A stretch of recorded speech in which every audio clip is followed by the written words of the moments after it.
Are you Nikolas Jacob Cruz? Yes, ma'am. Okay, sir. You are charged with 17 counts of premeditated murder. I have something very important to tell you. You're charged with some very serious crimes. You have the right to remain silent. If you give up that right at any time during this hearing, whatever you say can and will be used against you in the prosecution of this case. State, how would you like to proceed today? Are you seeking to hold the defendant no bond and a finding of proof evident, presumption great? Yes, Your Honor. Okay, you may proceed. Your Honor, the state's relying on the sworn affidavit that the court has been provided as to the 17 counts of first-degree murder and the contents of the sworn affidavit by detectives citing the actions of the defendant in going to Marjorie Stoneman Douglas High School on February 14th, 2018, with a premeditated design in that he went loaded with an AR-15 rifle. He had additional ammunition with him and shot 17 individuals who later died as a result of the gunshot wounds, and then he fled the scene. So the state is seeking a no bond hold on the defendant. Okay, defense? Your Honor, the defense has no arguments at this time and will defer until further court proceedings.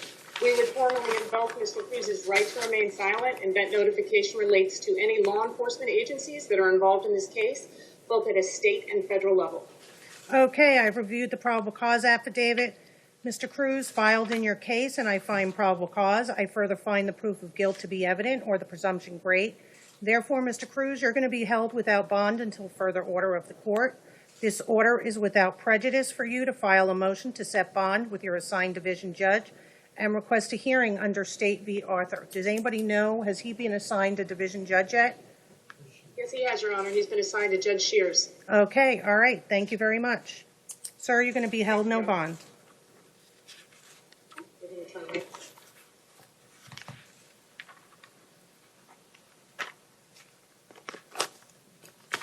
Okay. All right, let's go back to, we have to wait for them to bring them back. And there you had it, mere seconds of taking a look at the man who has been charged, facing 17 counts of premeditated murder about the school shooting that we were talking about 24 hours ago today. I'm Brooke Baldwin here live in Parkland, Florida. And let's just start with what we just saw. Paul Callan is one of our CNN legal analysts, and he joins me now live to just, Paul, I mean, that was mighty quick in front of that magistrate, being held without bond. Walk us through what we just saw. Well, no surprises here. This is the first appearance in a murder case, and in a murder case, you appear first before this kind of a local magistrate who really focuses only on the issue of whether bail should be granted.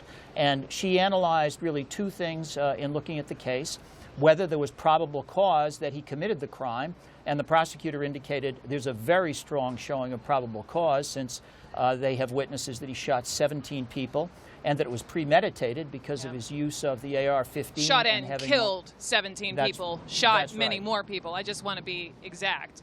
Yes, and you know, that's an interesting observation, Brooke, because I was surprised that the prosecutor only referred to the murder counts, which were 17. Yes, there are lots of other victims of the shooting.